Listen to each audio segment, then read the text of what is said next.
In Star Trek: Strange New Worlds, Commander Una Chin Riley's court-martial concludes with a shocking revelation about who handed Number 1 into Starfleet. At the conclusion of Strange New Worlds Season 1, Captain Badal and Starfleet security detained Una. Number 1 was accused of various offenses by Starfleet, including lying about her species on the application.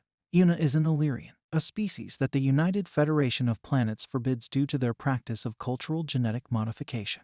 Neera Ketal, after being chosen by Captain Christopher Pike to represent Number 1 in court, attempted to use Commander Chin Riley's court-martial as a platform to criticize the Federation's strict stance on genetically altered individuals. Neera, an Illyrian like Una, feels emotionally betrayed by Una for joining Starfleet since she grew up with Una and has no love for Starfleet or the Federation. When the prosecution attempted to paint Captain Pike and the US Enterprise crew as participants in a plot to protect Una, Neera's defense deftly changed the subject so that Una's evidence focused on requesting Starfleet for refuge, which has a well-established legal precedent.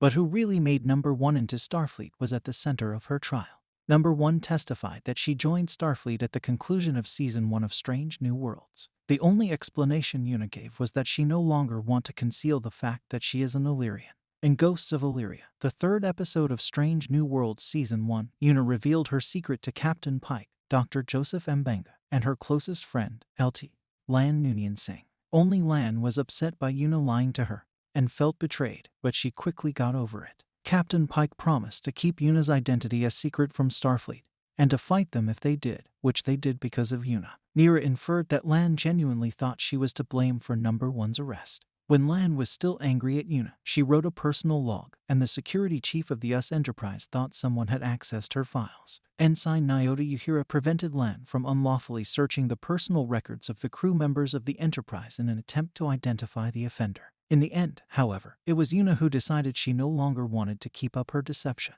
She was encouraged by the acceptance she had received from her crewmates on the Enterprise and thought that Starfleet as a whole would feel the same way. Neera's ingenious plan was to grant Number 1's request to speak on the witness stand, and she then designed her defense to capitalize on Una's sincerity and willingness to share her experience. Una's statement ultimately satisfied Starfleet's requirements for an alien to obtain asylum, and the court approved her request. As an Illyrian formally given Starfleet refuge, Number 1's title and position as First Officer of the US Enterprise were restored. Although it was a beginning step, even if this was a victory for Una personally, it didn't answer Neera's bigger desire to hold the Federation accountable for their prohibition on augments. However, in reality, Strange New Worlds could simply take care of Number 1's legal issues and reassign her to the Enterprise, where she belongs. The Federation's restriction on augments is a problem that will canonically last until the late 24th century, and it will resurface with Dal-Rel on Star Trek: Prodigy and the genetically modified Dr. Julian Bashir on Star Trek: